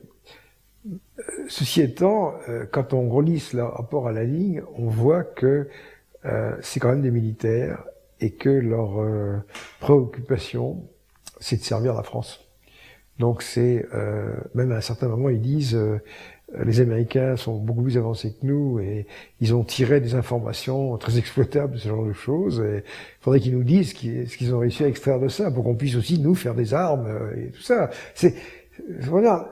Justement que des militaires parlent sur ce sujet, c'est quand même relativement rare, non? Oui, mais c'est pas tellement que ce soit rare, c'est qu'ils parlent toujours de la même façon, quoi. Je veux dire, un jour, j'ai demandé à Payan pourquoi il s'intéressait à ça. Il m'a répondu ces objets violent notre espace aérien, c'est inadmissible. J'ai cru qu'il faisait de l'humour, mais c'est pas vrai du tout. Je veux dire que un militaire de carrière, c'est un type, il tire et d'abord il réfléchit pas, quoi, c'est ça. Hein. Et moi, je sais pas, en fait, ce qui m'a toujours beaucoup desservi, c'est mon sens de l'humour. J'ai un peu tendance à tout prendre à la rigolade, hein, y compris ça, quoi. Je trouve que c'est merveilleux, quoi. Le rêve, c'est pas mal, mais quand ça devient réalité, que ça ressemble du rêve, c'est formidable, quoi. C'est planant en diable, quoi. Mais alors, ces gens-là, bon, eux ont pris ça comme vraiment en espérant des retombées militaires. Alors ça, on va en parler puisqu'on s'aventure un petit peu là-dedans. Il y a plein de choses à dire là-dedans. Donc, nous voilà, Billotte et moi, en train d'essayer de faire marcher cette pompe à vide et tout ça. Et Payan, comment dire, je m'en mêle peut-être un petit peu les pinceaux dans la chronologie. Ça me forcera peut-être à y revenir. Mais oui, je crois que d'abord, après l'épisode Poher, qui lui nous avait fait foutre dehors du laboratoire, un an après, comme il était parti, son successeur a pris sa place, qui était Alain Aster, le polytechnicien. Alain Aster. Bon. Alors je me suis dit, bon, Alain Aster est peut-être plus intelligent que Poher, il doit faire quelque chose. Donc j'ai pris contact avec Aster, en essayant de nouer une collaboration. Et à l'époque, j'ai rédigé un rapport de 167 pages qui s'appelait Perspective en magnéto-hydrodynamique. Et pourquoi je sais le nombre de pages comme ça? C'est parce qu'on l'a retrouvé récemment. Disons que mon élève Bertrand Lebrun m'a dit j'ai retrouvé dans un placard, je ne savais pas que j'avais une copie. Donc il l'a scanné, il me l'a envoyé, et on a pu voir le niveau que j'avais atteint en 1980. C'était quand même pas mal, quoi. Et en particulier, il y a un truc très marrant, c'est que il y a la description d'un projet de manip qui est exactement celle qu'on a faite en 2010 et qu'on a présentée en Corée, quoi. Donc la manip de Corée, elle a 30 ans. Donc vous voyez, quand vous dites, par exemple, quand vous jetez un regard rétrospectif, c'est vraiment à crier de colère. Parce que voilà une idée qui date de 1980, et il a fallu 30 ans pour la réaliser avec des moyens de fortune dans un garage. C'est à pleurer, quoi. Et bon, effectivement, on peut se dire, est-ce que c'est mieux comme ça? Peut-être, parce que quand on voit quels étaient les intérêts qui étaient derrière, je veux pas dire que les militaires ont réussi à en faire un véhicule armé, mais cette soldatesque me fait vomir, quoi, franchement. ça me sort par les trous de nez. Vous savez, tout à l'heure, on n'a pas parlé, on n'a pas développé ce colloque de Biarritz là, hein, justement où je suis allé et où Heinz a confirmé donc les valeurs de température qui avaient été obtenues, etc. Et donc j'ai fait cracher à Smirnov qu'ils étaient en train de construire une machine. Et j'ai un copain chercheur à qui j'évoquais ça. Il m'a dit, oh là là, si les Russes font un truc à 50 millions d'ampères, c'est qu'il y a vraiment quelque chose derrière. Hein. C'est quand même énorme un truc pareil. Et aussi le fait d'utiliser un explosif comme source d'énergie primaire, c'est que c'est déjà une bombe. Et peut-être que là, justement, là, est-ce qu'on est complotiste ou pas? Il est possible que ces bombes à fusion pure soient pendant quelques années seulement. C'est-à-dire qu'un explosif qui fait une décharge de courant de 50 millions d'ampères, qui est utilisé pendant 150 nanosecondes, c'est très important, qui est utilisé comme compresseur en utilisant une cible sphérique ou une cylindrique. Le progrès a été fait il y a un an. C'est une idée d'un russe qui s'appelle Zakharov. Et si ça permet de démarrer la fusion, alors c'est une bombe à fusion pure, sans bomba. Et ça, d'ailleurs, on voit apparaître un peu des idées comme quoi les Russes et les Américains ont envie de désarmer. Vous avez pas vu ça?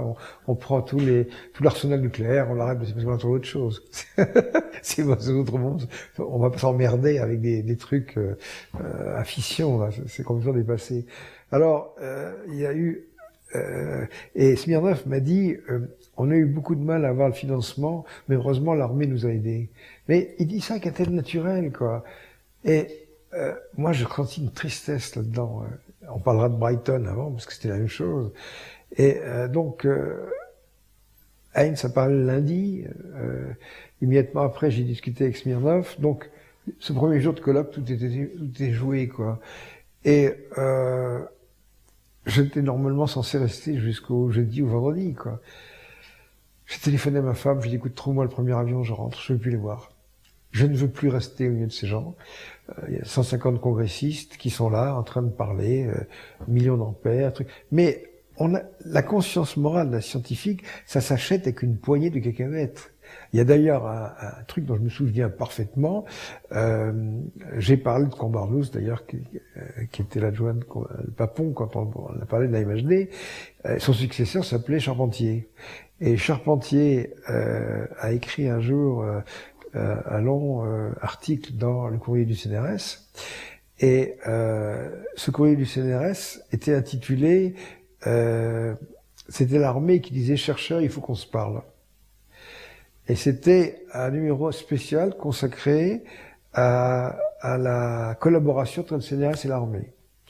Et Charpentier disait « Nous n'avons pas suffisamment de contrats militaires pour satisfaire les demandes des chercheurs ». Vous voyez, il ne faut pas croire que l'armée propose des contrats et que les chercheurs refusent pour des questions éthiques. Non, ils courent complètement. Voilà, bon, donc... moi, je vois très bien ce que ça donne. Je regarde, par exemple, je suis retourné sur un numéro spécial de Sciences et Vie sur le nucléaire, là, après Fukushima. Et à la fin, sur 5-6 pages, ils reproduisent le témoignage d'un médecin japonais qui était là à Hiroshima, et qui décrit tout ce qui lui est arrivé, quoi. Lui, ils ont pris la bombe dans la gueule, tous ses vêtements avaient été arrachés, il avait été brûlé, etc. Puis il raconte tout ce qu'il voit, surtout, comme il est médecin, il voit ces gens-là qui arrivent, ils ont l'air de ne rien avoir, ils n'ont pas de traumatisme apparent, puis après ils ont des petites taches, ils ont des hémorroïdes, ils meurent. C'est épouvantable, quoi. Je veux dire, puis il parle de centaines, de milliers de personnes mortes, tout le monde tombe comme des mouches. Alors, quand on voit tout ça, c'est ça la guerre nucléaire, et la guerre en général, c'est pas marrant, mais ça c'est immonde, quoi. Alors être chercheur et être ingénieur militaire, je sais pas comment on fait pour faire un truc pareil. Je donne un exemple, par exemple, à un moment, je passe un peu du coq à l'âne, mais les images comme ça se présentent. Je me suis demandé si on pourrait pas opérer des traitements en utilisant des micro-ondes pulsées. C'est-à-dire que les micro-ondes, ça passe au travers des tissus humains, quoi. Et on a constaté une chose, c'est que lorsqu'on prend des micro-ondes pulsées en basse fréquence, quelques hertz par exemple, bien c'est l'ADN qui à ce moment-là devient 400 fois plus absorbant que l'eau. Ça avait été montré il y a très longtemps. Pourquoi? Parce que l'ADN c'est une molécule très longue, donc elle a des fréquences propres d'oscillation qui sont très lentes. Alors autrement dit, vous envoyez une porteuse qui est une onde à haute fréquence et avec un battement, et la molécule réagit au battement comme ça. Donc c'est elle qui absorbe l'énergie. Et à ce moment-là, bon, je m'étais dit, à l'époque, il y avait le sida qui commençait à faire ses ravages. Étant donné qu'on peut pas atteindre, on prétendait que à l'intérieur des globules blancs du sida, le virus c'était le G. Est-ce qu'on peut pas trouver des fréquences qui fragiliseraient ce virus et arriverait à le tuer, qu'on arriverait à casser son ADN à l'intérieur? Donc, en insolant ces globules blancs avec des micro-ondes à haute fréquence pulsées en basse fréquence. Bon. Et tout ça, ça pouvait donner lieu à énormément de choses, y compris traitement du cancer, mais comme de bien entendu, voilà un procédé qui, s'il est capable de détruire des cellules malignes, il est capable de les créer aussi. Maintenant, je crois que vous parliez par exemple d'armes tout à l'heure, bactériologiques, eh bien les micro-ondes pulsées c'est cancérigène et ça peut être utilisé comme arme pour faire des dégâts pas possibles. Et à l'époque, j'étais en rapport avec un ami cancérologue et on réfléchissait un petit peu à ça. Et à l'époque, je me rappelle, à chaque fois, moi j'ai pas tellement le sens de la chronologie, peu importe, hein, parce que les images se présentent comme ça.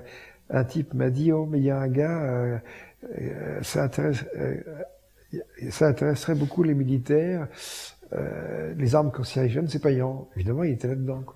Alors, je ne sais pas qu'est-ce qui m'a fourni ça, mais j'ai eu entre les mains un document de la DRET, qui était la DGA, quoi, la Direction Générale de l'Armement, qui était une étude sur la possibilité de créer une arme cancérigène. Ça s'appelait « Étude sur la possibilité d'évoquer les cancers ».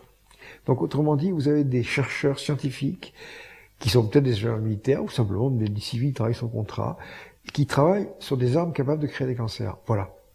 Donc, vous voyez, ça, c'est vertigineux. Hein. Et ne vous imaginez pas que c'est de l'immoralité, c'est de la conscience totale. Mais quand même, moi, il me semble que la science, ça reste un outil. Donc, si on a un couteau, on peut couper du pain ou transporter son prochain. Et là, c'est un peu la même chose. Là, vous connaissez le proverbe, science sans conscience n'est que ruine de l'âme. Il n'y a pas de conscience, c'est tout.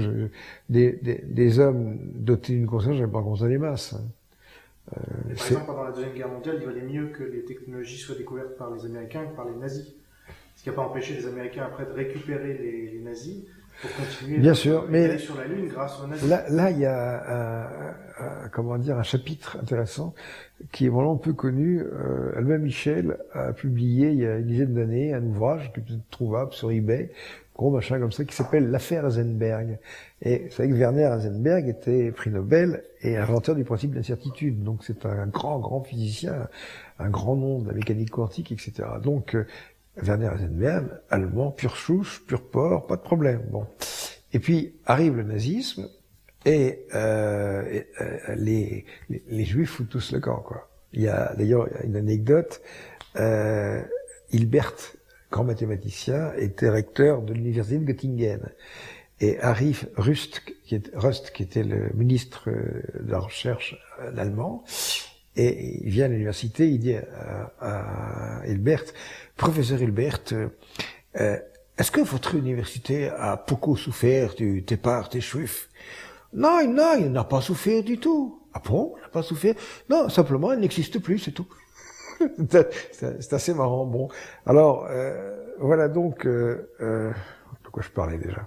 Alors, on parlait de la science. Ah oui, Heisenberg. Voilà, Heisenberg. Donc les atomistes foutent le camp pratiquement. Hein. Il y a des anecdotes extraordinaires d'ailleurs parce que il y a un Danois, je crois que Bethe était danois, Hans Bethe. Oui, c'est lui. Et le Danemark est resté relativement neutre pendant la guerre, comme ça. Et puis à un moment, les Anglais se sont dit que Beth allait, les Allemands allaient lui mettre le grappin dessus. Donc, on a envoyé un Mosquito, vous savez, cette espèce d'avion en bois bimoteur, et les pilotes ont embarqué Beth pour l'emmener en Angleterre. Et Mosquito est biplace, donc il y avait seulement de la place sur la soute à bombe derrière. Donc on a installé Beth derrière, et on lui a filé un masque à oxygène, et évidemment il a oublié de le mettre, ce qui fait qu'il est tombé dans les pommes. il s'est mis à faire des calculs dans la soute à bombe, etc. Voilà, et donc les atomistes étaient partis. Vous aviez Enrico Fermi, l'italien, et puis évidemment Einstein, César et toute la bande, Oppenheimer, tout ça des juifs, tout ça. L'atome est entièrement juif, il n'y a pas de problème. Et alors, reste en Allemagne Heisenberg et von Weizsäcker. Et je sais pas si beaucoup de gens savent qu'il y a eu un comité du nucléaire pendant la guerre en Allemagne nazie. Et je sais plus comment ça s'appelait, Uranverein, enfin il y avait une espèce de nom spécial. Ils avaient d'uranium, du minerai d'uranium, ils faisaient des expériences, ils faisaient des trucs, des machins, etc. Et puis ça n'a pas abouti. C'est un petit groupe où il y avait, je sais pas, 8-10 personnes et un petit budget de rien du tout. Et à chaque fois que les nazis se tournaient vers Heisenberg, ils lui demandaient, bon, il était au courant de cette histoire de masse critique, hein, tout, ça avait quand même su, ce truc-là. Et le problème, c'était la détermination de cette masse critique. Vous savez que, je sais pas, pour le plutonium, ça doit être 12 kilos, enfin, c'est tout petit. Et, Heisenberg leur disait que ça faisait 18 tonnes ou un truc comme ça. Alors, en ce moment, les Allemands disaient, et ils disaient, oui, on pourrait peut-être faire un réacteur pour propulser un bateau, quoi. Et les Allemands disaient, oh, non, si on peut pas mettre ça dans une bombe, c'est pas intéressant. Et en fait, moi, je suis convaincu de ça. C'est que Heisenberg le savait, il leur a menti pendant toute la guerre. Ce type-là, il faudrait qu'il y ait sa statue en bronze en disant hommage au type grâce auquel les nazis n'ont pas eu la bombe, parce qu'il était capable de le faire. Alors pourquoi?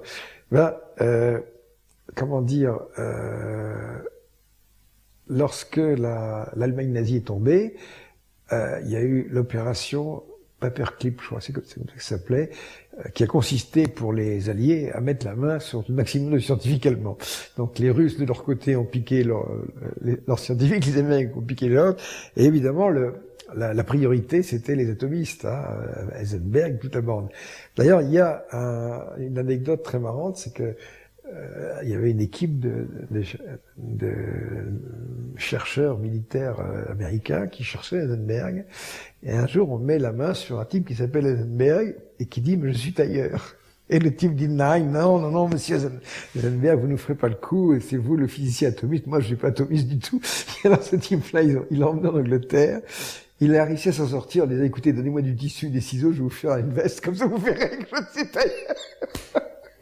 Et seulement à ce moment-là, ils se sont dit non, c'est pas le bon, quoi.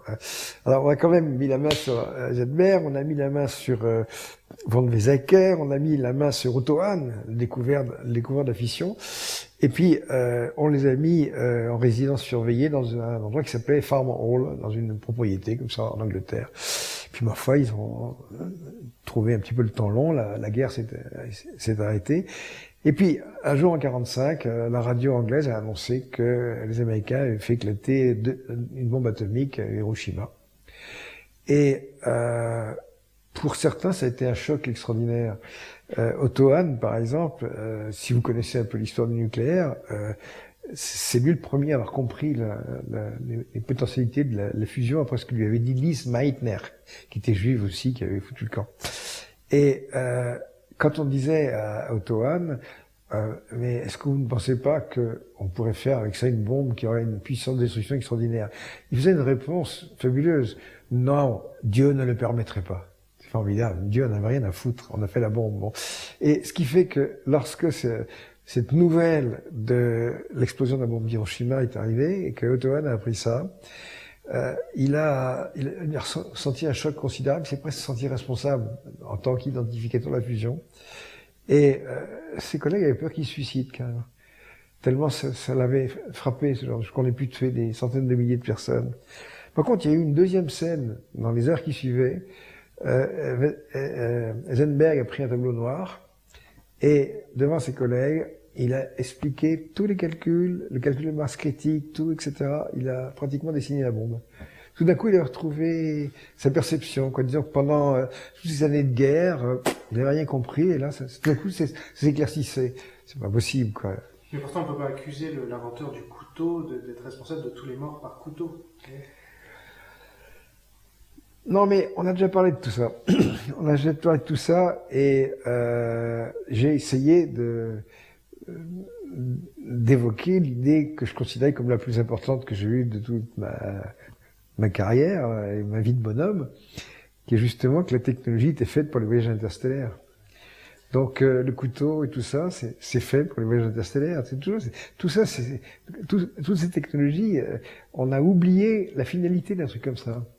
C'est fait pour permettre au développement de la communication. Toutes ces guerres, ça sert à rien, quoi. Est-ce que vous voulez rajouter quelque chose par rapport au CNES et au GEPAN? Je sais que c'est assez long, mais de toute façon, ça va être long parce que nous, on ouvre des tiroirs, on ouvre d'autres tiroirs. C'est quand même intéressant de raconter un peu toutes ces choses. Par exemple, cette histoire d'Eisenberg, c'est quand même fabuleux, quoi, parce que comment vous dire, après la guerre, il pouvait pas dire, je savais comment ça marchait, je l'ai pas dit aux nazis. Parce que les Allemands ont été bombardés, il y a eu le bombardement de Dresde et tout ça, ils ont eu des centaines de milliers de morts liés au bombardement. Donc ce type n'aurait pas permis à l'Allemagne de se défendre, c'est l'horreur. On pouvait pas le dire, même sa famille l'aurait renié, quoi. Donc il a été complètement muselé dans cette histoire-là. Moi je pense que ce livre traite de cette histoire-là, je pense que c'est crédible, quoi, comme truc. Ouais, enfin, vous voyez on revient donc à cette histoire de cette façon dont les scientifiques réagissent face à la guerre.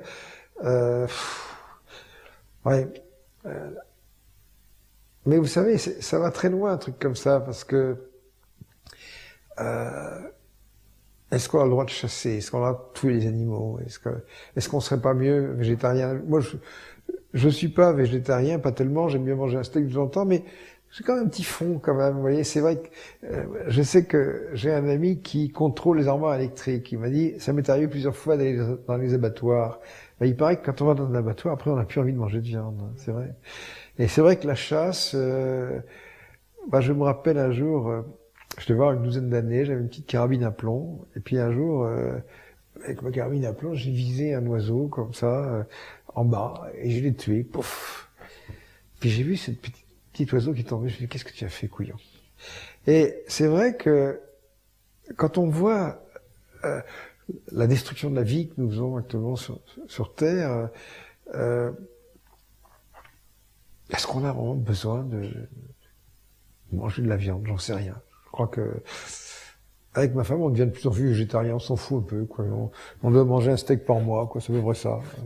C'est vrai que ça nous manque pas tellement. Et puis après, je sais pas, moi j'avais beaucoup de plongées sous-marines. J'ai été chasseur, j'ai tué des requins, effectivement. Puis alors après, il y a le fait de cohabiter avec les animaux comme ça. J'ai nagé avec mon fils dans des troupeaux de raies manta, mais qui étaient grandes comme ce salon, quoi. C'est fantastique, un truc pareil. Vous pensez qu'on peut nous accuser nos générations d'être responsables d'un génocide? Car les générations futures verront les conditions dans lesquelles les abattoirs, etc. Je crois qu'on vit très mal en ce moment. D'abord, il y a un sujet complètement tabou sur Terre actuellement, c'est la démographie, quoi. Alors il y a des gens qui écrivent faire des enfants tue. Non, simplement, déjà, il y a une première chose très simple, c'est que si on veut limiter la démographie, il faut que les gens vivent bien. L'expérience montre que les pays riches font moins d'enfants que les pays pauvres, quoi, c'est tout. Donc, si tout le monde était riche, il y aurait moins de gosses, quoi, c'est tout. Et sinon, c'est vrai qu'il y a, je sais pas combien, 10 millions de morts par an, par la faim, quoi. Les gens crèvent la dalle et tout ça. Je sais pas, ma vie de chercheur a toujours été indissociable de cette perception de l'ensemble de la planète, de ce que vivent les gens. Vous savez que je vous parlais de mes voyages au Kenya, tout ça. J'ai donc, avec mon fils, connu beaucoup de choses. J'ai fait des méharés avec les Touaregs, j'ai vécu avec des tas de gens comme ça. Ça fait percevoir l'humanité comme une espèce de grande famille. Et quand on voit des gens qui font des armes comme ça, ces géants militaires, c'est à pleurer, c'est à pleurer. Oui, mais vous savez bien que c'est plus compliqué que ça, c'est-à-dire que des fois on veut le bien de l'autre et puis on lui fait du mal, des fois on veut être égoïste et puis finalement ça crée du bien. L'arme nucléaire apporte aussi de la dissuasion nucléaire. Oui, on pourrait simplement être sage, hein, au lieu de se taper dessus. Mais c'est vrai, qui est-ce qui est sage là-dedans, hein, je veux dire que soit les seigneurs écrasent les serfs, soit les serfs se révoltent et égorgent tout le monde, quoi. Donc c'est indémerdable, un truc pareil. Non, je crois que moi j'en reviens à cette idée qui me paraît susceptible de pacifier cette planète. Vous n'êtes pas seul, vous êtes une partie d'une famille beaucoup plus vaste. Il y a des gens autour de vous qui sont plus sages parce qu'ils ne vous domestiquent pas, parce qu'ils ne vous conquièrent pas. Ils ne font pas de vous des esclaves. Les visiteurs extraterrestres ont des technologies incroyablement plus avancées. Ils n'auraient qu'à claquer des doigts pour nous supprimer, et c'est tout. Et c'est vrai que si on arrive à dominer un certain nombre de choses, par exemple, c'est pour ça que quand je pense à la Z-machine et tout ça, à cette fusion aneutronique à laquelle je pense, que je crois, puisque elle est déjà en réalité, une fusion sans neutrons, mais c'est le rêve. C'est le réacteur nucléaire qui fait de l'hélium. Ah, voilà. Donc, d'abord il y a ça. Ensuite, lorsque Smirnov m'avait parlé de son truc, il parlait de 50 millions d'ampères. Ça permet théoriquement de monter à 20 milliards de degrés.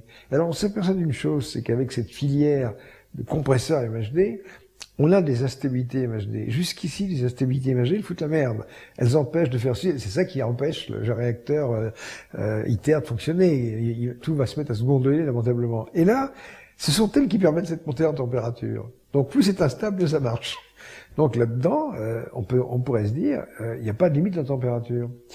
Et s'il n'y a pas de limite en température, ça veut dire que au lieu d'avoir 20 milliards de degrés, on pourra atteindre 1000 milliards de degrés. Et à partir de températures pareilles, on peut envisager des transmutations. On peut envisager... c'est quoi les transmutations? Les transmutations, ça consiste à agir, à faire de la chimie des noyaux. Donc à faire des synthèses, à faire des noyaux de synthèse. C'est-à-dire c'est-à-dire que vous dites, par exemple, j'ai du sable dans mon jardin, j'aimerais avoir du titane. Ben, je vais faire du titane. Ah, c'est ceux qui voulaient transformer le plomb en or, quoi. Bah oui, mais l'or, on s'en fout. Il y a peut-être beaucoup plus intéressant que l'or. Hein. Mais justement, moi, je dirais que j'ai écrit une nouvelle que j'avais mis à un moment sur mon site, justement, où des extraterrestres rencontrent des terriens. Et là-dedans, il y a des responsables politiques et militaires qui ont décidé d'être sages, quoi. Disons il y a une réunion comme ça secrète avec des représentants de différentes grandes puissances. Ils sont d'accord pour arrêter de se taper sur la gueule et de collaborer avec les extraterrestres qui vont leur fournir des solutions. Mais promis, on va pas en faire des armes, on va faire de l'énergie, on va faire ceci, on va faire ça. Quand même, à un moment, il y a un général qui dit, mais si vous faisiez une démonstration qui frappe l'opinion quand même sur cette supériorité technologique, alors l'extraterrestre gratte ce qui lui sert de nez et dit on peut vous faire ça pour la semaine prochaine. Alors il décide de faire une démonstration au-dessus de la 5e avenue à New York, par exemple. Et à ce moment-là, le jour dit, tout le monde est réuni et on voit arriver une énorme soucoupe qui arrive au-dessus de la 5e avenue. Puis il y a des trappes qui s'ouvrent et il sort 100 mètres cubes de diamants. Tout carac, quoi. Tout le monde se précipite dessus. Oui, c'est indémerdable. Je dis, l'or, pourquoi faire, mon Dieu? Hein, imaginez tout d'un coup que on se retrouve avec des météorites en or qui nous tombent dessus, qui fait que ça n'est précieux que parce que c'est rare, c'est tout. Ça n'a aucun intérêt, quoi. C'est un métal très mauvais, mais pour la métallurgie, quoi. Mais c'est pour comprendre le phénomène de transmutation, c'est un peu comme ceux qui... Oui, mais enfin bon, regardez par exemple, c'est sûr que quand vous m'interviewez, ça part un peu dans tous les sens, mais enfin c'est un peu la règle du jeu, quoi, entre nous, quoi. Mais j'avais dit un peu plus loin que le nucléaire, c'est finalement la chimie des noyaux. Et ce qu'on trouve effectivement, c'est que il y a dans cette physique, dans cette chimie nucléaire, l'analogue de la chimie classique. Hein. Je vous dis, la fission, c'est une dissociation autocatalysée, bon, etc. Il y a la photofission. Au lieu d'avoir un rayonnement ultraviolet, comme par exemple pour la photosynthèse, ben à ce moment-là, ça va être des rayons gamma, quoi. Hein. Voilà, ou de rayons X dur. Mais la catalyse, c'est quelque chose de tout à fait possible. Et imaginez qu'un jour, on tombe sur une réaction catalytique qui permette de fabriquer de l'hélium à partir du deutérium, et en plus qu'on ait réussi à faire du deutérium métallique. Alors à ce moment-là, vous pourriez avoir une source d'énergie qui, à votre échelle, soit complètement illimitée et qui en plus dégage pas de chaleur. Alors c'est vrai que moi, quand je dis ça, quelquefois il y en a qui répondent bien, mais je leur dis, est-ce que vous pouvez imaginer en chimie une réaction chimique qui fait directement de l'énergie sans faire de chaleur? Les types se grattent la tête en disant, est-ce que ça va bien être? Et c'est une pile. Hein, quand vous faites marcher ben voilà, on ne se fait pas cuire un œuf sur un accumulateur. Vous prenez un cul de bagnole, vous branchez les fils, ça chauffe, mais la cul chauffe pas tellement. Donc il y a un dégagement de chaleur minime à l'intérieur de l'objet. Alors essayez d'imaginer un réacteur nucléaire à catalyse qui produit l'électricité sans produire de courant. Ça c'était assez amusant parce que il y a un type qui a fait des bandes dessinées qui s'appelle Léo, qui fait des trucs très bons. Moi, j'aime bien sa série. Et il y a un truc de genre là qui marche avec du scandium là, une pile à deutérium scandium. C'est merveilleux. Si ça existait, un truc pareil. Et imaginez que tout d'un coup, on tombe sur un truc comme ça. En plus, ce qui est marrant, c'est que si ça existait, on peut pas en faire d'application militaire. Qu'est-ce que vous voulez foutre d'une pile? Pas grand-chose, hein, franchement. Un écu, quoi. C'est pas. Les applications militaires sont assez limitées, quoi. Surtout les piles, quoi. Et, c'est vrai, la pile classique, ça fait 1,5 V. Bon, imaginez que vous ayez une source nucléaire qui vous produise du 15 volts illimité. On pourrait pas en faire grand-chose. Bah. Et pour vous, il n'y a pas quand même un bon aspect au militaire, c'est-à-dire que ça permet aux États d'avoir une armée, donc de rester indépendants les uns des autres, sans forcément se taper sur la gueule. C'est juste, voilà, ils maintiennent la paix pour leur population, et puis il y a la dissuasion, donc... Non, bah, à ce moment-là, vous faites un peu l'amalgame entre l'armée et la police. Parce qu'évidemment, on pourrait se dire, en étant complètement anarchiste, pourquoi avoir des policiers? Et pourquoi les policiers ont dit un revolver? Pour faire respecter la loi. Bah, c'est sûr que si vous enlevez les policiers et leurs armes, les gens vont faire n'importe quoi, c'est sûr. Donc là, c'est tout le problème de la gestion entière de la société. Et je vous parlais tout à l'heure de cette énergie limitée. Ensuite, d'une bonne compréhension du génome. Donc, d'une gestion du cheptel humain pour que... il y a énormément de maladies qui sont d'origine héréditaire, qui sont d'origine génétique. Par exemple, de nos jours, quand une femme est enceinte, elle peut faire une analyse amniotique et on lui dit vous avez un mongolien. Elle décide ou non de le garder, c'est tout. Alors, finalement, là, c'est une question de choix personnel. Il y a des gens qui diront mais la vie, il faut la préserver quoi qu'il arrive. Vous vous rendez compte ce que c'est qu'un mongolien toute sa vie? Donc, la nature s'embarrasse pas de détails de genre, quoi. Alors, des bons chrétiens diront, mais comment mais même, par exemple, vis-à-vis de la mort, il y a une histoire dont Gros sujet, ça. Une histoire dont j'ai entendu parler qui est assez intéressante. Vous avez une maladie qu'on ne sait pas soigner actuellement, qui est la maladie d'Alzheimer.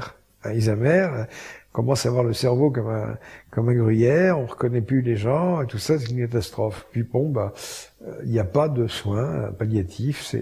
Et moi, je connais des gens dont les parents sont morts comme ça, c'est assez tragique, à la fois pour les gens et à la fois pour ceux qui les entourent, c'est épouvantable.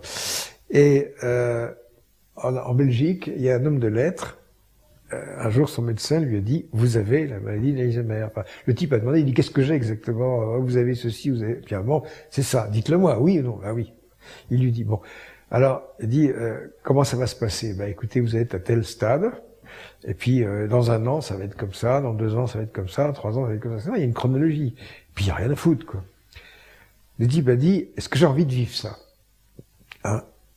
Et il a dit non, j'ai pas envie.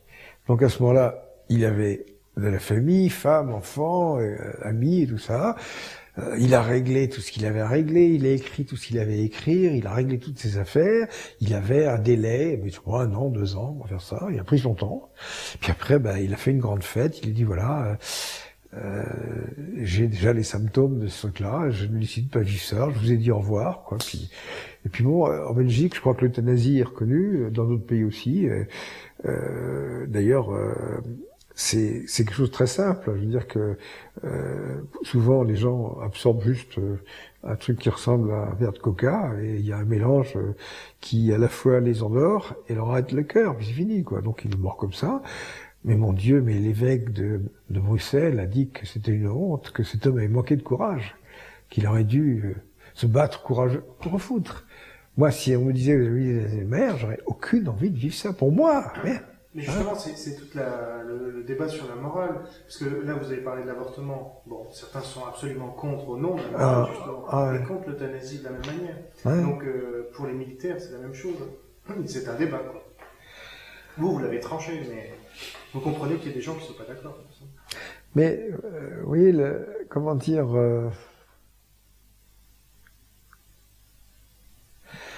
c'est pas les militaires en soi qui sont répréhensibles, c'est que notre société fonctionne très mal, elle a tendance à dériver. Tout à l'heure, on a évoqué cet impérialisme japonais avec ce rêve d'armes bactériologiques, c'est épouvantable, un truc pareil. Comment est-ce que ça peut germer dans la tête Ah oui, non, vraiment, c'est extraordinaire, quoi. Bon, par exemple, quand on prend l'histoire de l'arme nucléaire, vous avez un excellent film avec Paul Newman là, qui s'appelle Les Faiseurs d'ombre, qui est extraordinaire, qui est sur DVD d'ailleurs, que je conseille aux gens de regarder. Et vous voyez un petit peu toute la genèse de ce truc-là, avec le général Grove qui lui pousse pour que cette arme se fasse. Et c'est vrai, après, on pense à Hiroshima, on pense à cette horreur et tout ça, mais les Japonais ils l'auraient pas fait, mais ils étaient prêts à faire pareil. Hein. Pire, vous voyez, cette attaque aux armes bactériologiques, c'est assez effrayant, un truc pareil. Parce que, comment dire, donc ils avaient des sous-marins qui pouvaient emporter des bombardiers. Ils en avaient construit 2 ou 3, je crois. Et imaginez que tout ça était opérationnel, mais après, ça demande 3 fois rien, quoi. Justement, le nucléaire nous a peut-être sauvés du bactériologique. Oui, sauver de ceci, sauver de cela. Je veux dire, c'est simplement un constat. Non, mais on en prend un pour taper sur l'autre, c'est tout.